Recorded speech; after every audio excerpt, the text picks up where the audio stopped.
Like any other first-person shooter, Bulletstorm puts a big gun in your hands and asks you to kill people with it. This resonates with the audience in today's competitive market.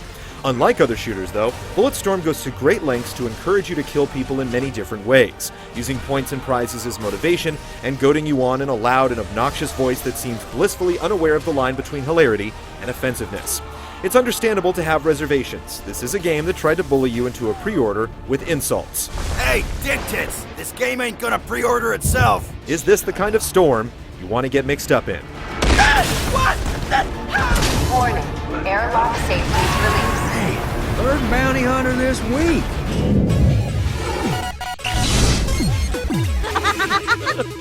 Christmas come early, boys.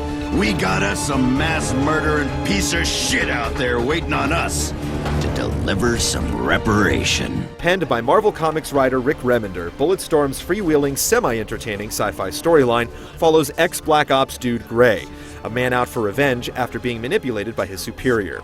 When said revenge doesn't go as planned, Gray finds himself and what's left of his crew marooned on a futuristic utopia overrun with cyberpunk bandits. Fortunately, the guy you really want to kill is in the same boat. Everyone in the game comes across as a jerk of some magnitude, with the biggest baddie rightly acting as the worst of the lot. You namby-pamby cocksucks are Confederate-sanctioned assassins! Though their flaws don't necessarily equal depth, most of the cast is at least somewhat likable. The sole exception is your cyborg wingman Ishii, whose cold computer side battles his caricatured Bushido-esque persona to almost no dramatic effect. I do not trust either of you, and I will not hesitate to gun down the first who betrays my confidence. I'm sorry.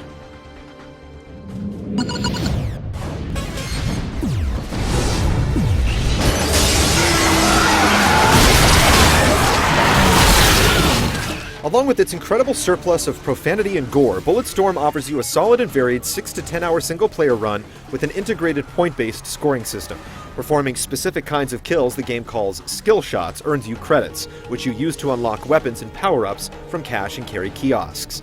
New stuff is unlocked as you gradually make your way through the game, and you use the tools at hand to clear a path ahead and ideally rack up big points with your creative kills. The shopping incentives do a lot to promote gameplay variety, but you can sometimes feel that the game is holding out on you. Everything is unlocked in a specific order, so your options are limited even when you're using chapter select or replaying the game. You could find that you've banked plenty of points, but have nothing to spend them on, especially near the end. Even so, killing, upgrading your kit, then killing people in new and exciting ways is a very satisfying loop. Echoes mode offers smaller commitments, isolating chunks of the main event for tightly focused score attack runs. Despite distilling the game down to its essence, you'll still feel that something's missing. That something is novelty. You've seen all this before in single player. It's a great addition to the game for competitive players, but if you're aiming to experience rather than to achieve, Echoes won't add much value. Multiplayer in Bulletstorm is limited to the cooperative players versus mob anarchy mode.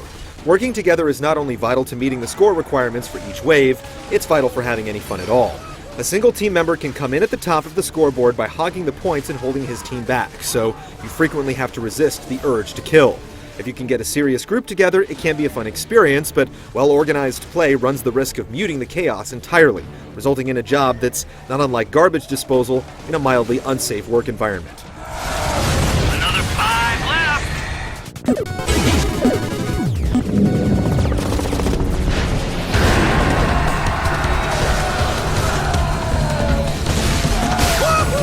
Bulletstorm's kill with skill tagline does indeed rhyme, and it fits easily on the back of the box, but it only vaguely describes the game's philosophy.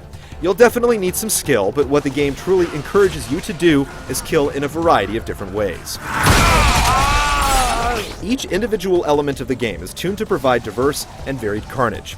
The weapon set has a lot of power, with a reliable assault rifle supplemented with more specialized options like a bazooka that launches bouncing balls of doom, or a sniper rifle that lets you steer bullets into enemy skulls.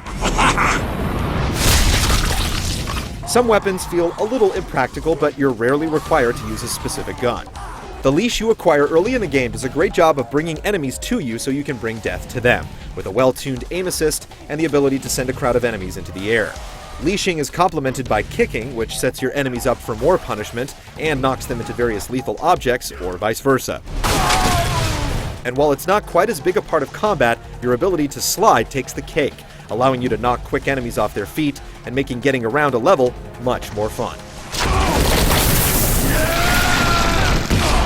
You'll find yourself checking the in-game skill shot list as soon as you buy a new weapon or upgrade, though to avoid totally killing the thrill of discovery, the game keeps certain skill shots secret until you pull them off.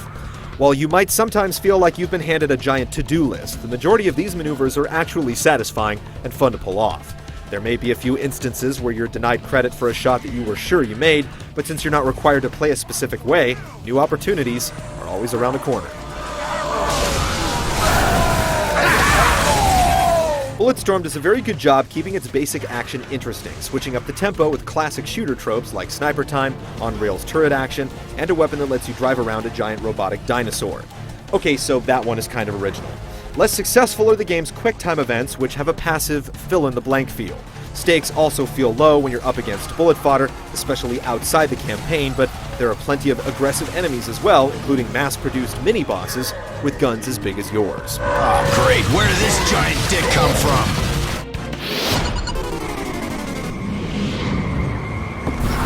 Maybe need like a softer title, Ishi? Is that it?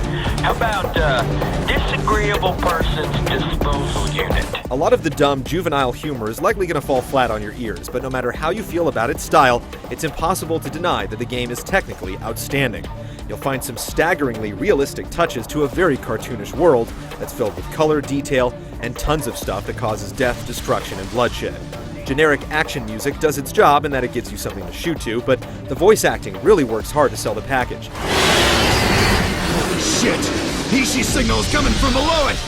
Probably already shit him out. Although you'll have to be able to stand the innuendo and profanity-powered script, that's about 5 parts filthy, 4 parts goofy, and 1 part genuinely clever. Man. Make like a Kaiser and roll!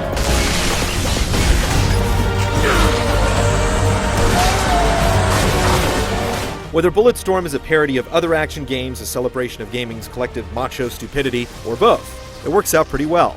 If you can make peace with the ridiculous vibe, it's almost a sure thing that you'll have fun with it. It doesn't have the legs to sustain it for months, so you might want to approach the game as one of its characters would approach a leather-clad Mad Max reject. Wham bam, thank you ma'am. See? You work together, you kill together!